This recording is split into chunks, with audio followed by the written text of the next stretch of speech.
So it appears that Namor won't be getting his own movie anytime soon. Does this explain why we got a version of the character that is Namor in name only? Let's discuss. Our content sucks. Our content sucks.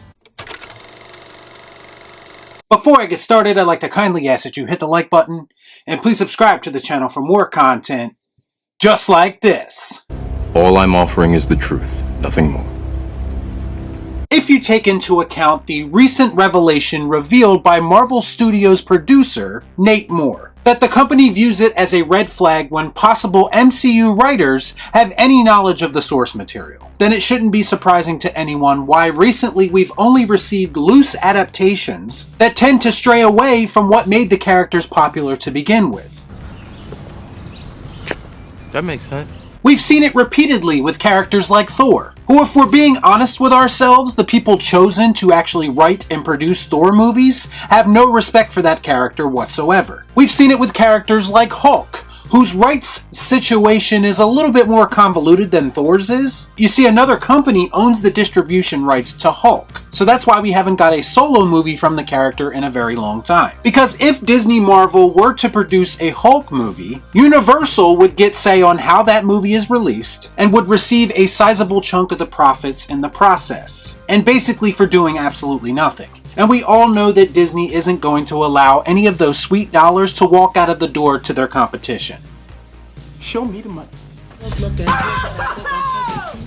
So that brings me to the character itself. Could these rights issues be at least partially responsible for why we are constantly getting such a shitty and unfaithful version of the Hulk? The comedic tone that the MCU typically operates within doesn't really offer a situation where the Hulk can be properly adapted. Perhaps MCU writers are just incompetent given their lack of knowledge of the comic book material, and just aren't capable of writing an original, compelling story with this character. So they use these rights issues and the fact that they can't make a solo film as a reason to alter the Hulk to the point where he is a shell of his former self. To me, it doesn't really sound like it's that far out of the realm of possibility. It's a bold strategy, Cotton. Let's see if it pays off for him. Which brings me to Namor, or in this case, Namor, who had a questionable introduction into the MCU, as much as people like to argue otherwise. Well, Nate Moore, that same MCU producer who said they do not like writers with comic book knowledge, recently revealed to the Rep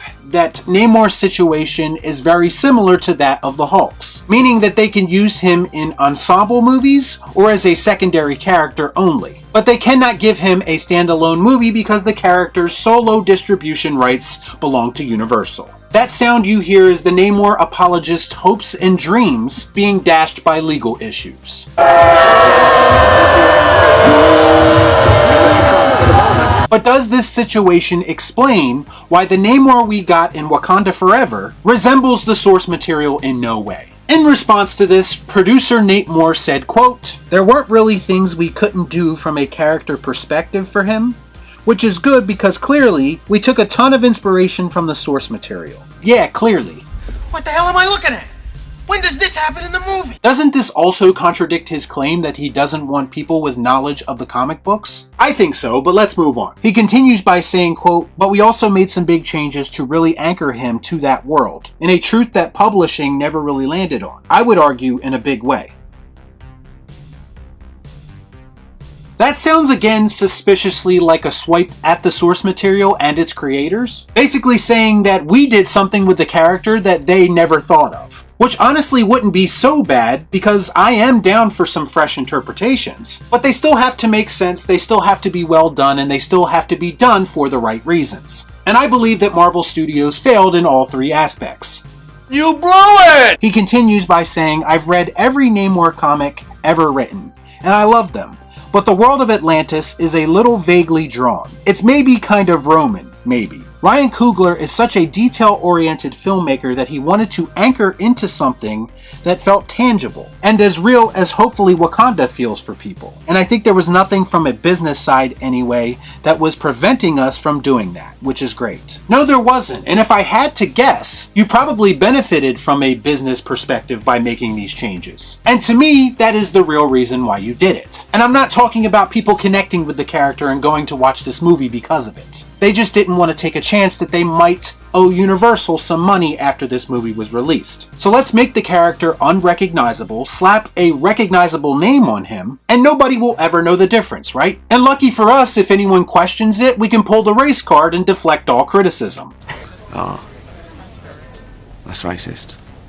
Haven't we seen all of this before? Does this not sound like something Disney would do? They wanted something tangible, they wanted something to connect this character to in the real world. Because these people do not understand how to operate within a world of fantasy anymore. Everything has to have some deeper social or societal connection to get the idiots on Twitter invested. Meanwhile, your core audience is sitting here waiting to see the characters that they love. But we won't get it because these movies, quite frankly, are not made for us anymore. Fuck me, right? And as evil as they are not dumb. And I believe that every single questionable decision that they make benefits just one party, and that's them. They don't care about the characters, they don't care about the fans, at least not anymore. They could make a deal for these characters like they did with Spider-Man and Sony, but the truth is that they don't have the confidence in characters like Hulk and Namor that they have in Spider-Man, that in their minds would justify any kind of financial agreement. And that's why we will most likely never get a proper version of the Hulk and Namor in the MCU. Unless, of course, the rights just revert back to them at some point. Unfortunately, by the time that happens, these characters will probably be ruined so much that interest in them will be at an all-time low. I don't care! But that's okay because there's plenty of other Marvel characters, past and present, who they can extort and diminish in the meantime. So the next time I raise questions about a character change in the MCU, please don't question it. Honestly, I don't want to hear shit. I was right again because I always know exactly what we're getting from this company every single time they announce a new project. And usually it's a bastardization of the good Marvel name. Man, I'm tired of being right.